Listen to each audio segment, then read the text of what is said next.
90% of people who want to work with me, I have to tell them that their advertising campaign is not going to work. They will not succeed because of their product, but because their budget doesn't meet their expectation. The truth is, most people have no idea what their budget can actually achieve. So before you even get started, you need to reverse engineer your entire conversion funnel and add all the numbers up backwards. I've managed millions in advertising dollars across multiple platforms, but the principle is always the same. Simple math, just reverse engineering, yet 90% skipping. In this video, I'm going to show you how I calculate step by step the required budget to meet your goals expectation. So let's dive in.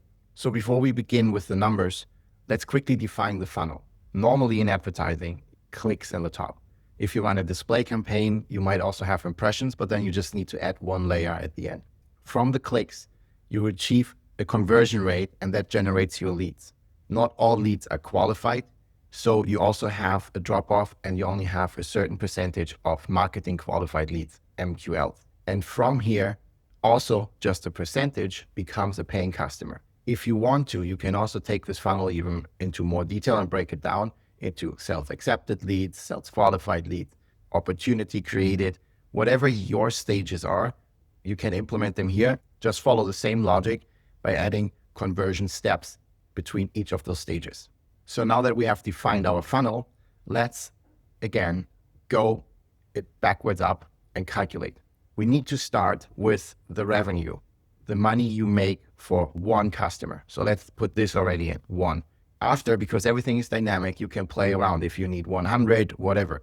Or if you need to achieve your revenue goal, you can use this simple math here. What is the average customer lifetime value for you? Or if you don't know it because it's a complex number, you can also do maybe the minimum. I actually like to do the minimum because if you calculate defensively, it will work also even better in the best case scenarios. Let's put in some numbers here for this calculation in my example. Let's assume someone wants to work with me on Google Ads management. I might charge them $1,000 per month for not the most complex setups and a minimum of 3 months, and then it just goes month to month. So in that case, my revenue is $3,000, the minimum I would make. Now let's also take a margin of this. And this is twofold. Once you have maybe direct associated cost with the campaign. If I manage Google Ads and I don't do the ad spend, that's on the client side, I technically don't have any costs on my end, just my time. So technically it would be 100% profit. But now I need to also think, how much would I spend that I get this client? Would I spend $3,000 to potentially make $3,000 because I have the upside on potentially having it for a long time? Or would I maybe take a cut? In another case, if I were to do, let's say, SEO, and I have direct costs associated, like maybe paying for link placements, creating content, all those things, in that case, I have a direct margin. Now, so you just better understand the logic. Instead of putting it 100%, let me just work with 50%. So now let's calculate the target profit. Simple math. It's just the margin times the revenue. From here, because we know we want one customer, what we can do already is we can calculate the maximum cost per X, in that case, cost per acquisition for a new client. Let's do this. Number of customer times the target profit, because this is obviously the profit we want to achieve. So therefore, it's the maximum we could pay to acquire a client. Forget advertising. If someone comes to you into your office and says, hey, I have a client that spent a minimum of $3,000 with you, pay me $1,500 commission, and you have him signed tomorrow. Would you do this? In that case, yes, of course, if the client fits your criteria, etc. But it's like paying a salesperson. So like this is the maximum cost per acquisition we can do. Now let's go. This funnel is maybe more like a LinkedIn funnel, right? Where you have a content piece that you offer and you generate marketing qualified leads. So you have a percentage of leads who maybe download your asset, and then some of them are qualified, and then some of them become customers, right? This funnel. If you do Google Ads, this step can be a little bit different because the numbers are different. Normally, you have a higher percentage from lead to closing. In inbound marketing, if you do your ads right, you normally say it's between 25% and maybe 33%. So it's a little different funnel, but again, in that case, you just can eliminate the stages or have just higher conversion rates between those steps. But let's just go with another funnel, like let's say I have a white paper and people download this. or maybe even, I don't know, a case study video or whatever it is. So let's put in some numbers again. In the B2B world, a benchmark between MQL to closing might be 20%. And from here, I can calculate how many MQLs I need. Simple math again, 1 divided by 20%, 5. That also now allows me to calculate the maximum cost per MQL I'm willing to pay, that this funnel makes sense. It is the maximum cost per acquisition divided by 5, because I need 5 leads. And if I get them consistently, close them at 20%, it will achieve the $1,500. Another ratio, leads to MQL. So how many leads I collect, and then they become MQLs. In that case, maybe it's 10%. Same math again, 5 divided by 10%, 50. Cost per lead, $30. That is the number I can pay. So if I were to go now out and work with the publisher to like get access to the network, if I go on LinkedIn, if I go on Facebook, this is what I can pay for a white paper download, $30. If those conversion rates are consistent, I will end up with this. Now let's assume we also need to get from a click, right? And this could be, again, on LinkedIn, someone like clicks on the ad, someone clicks to a landing page, maybe like you have a webinar and someone goes to the registration page, whatever this is.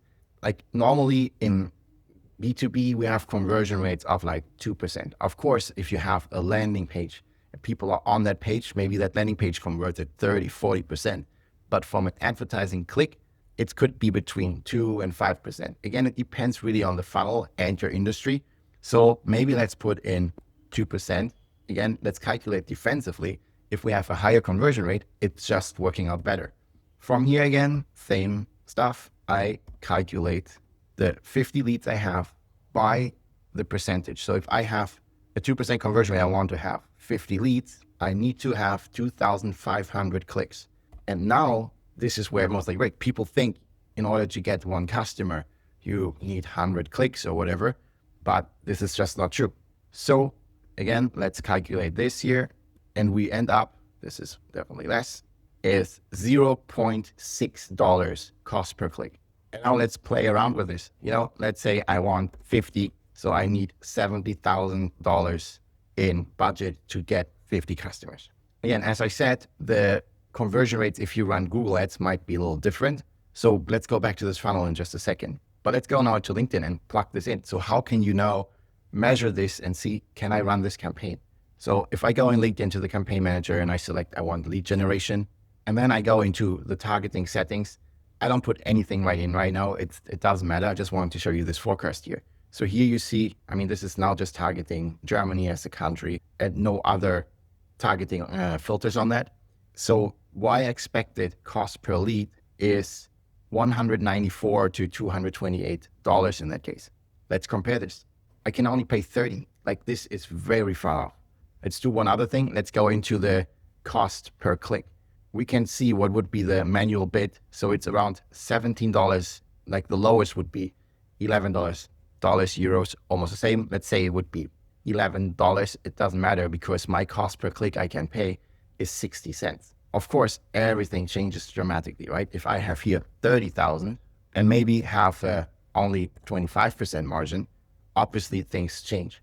But when here, I'm still at $3, right? So it is really to think through everything. Maybe in that case, to be honest, like the conversion rate would be higher. Maybe it's a 10% conversion rate, but still we have to pay a $15 cost per click. Now we're getting close.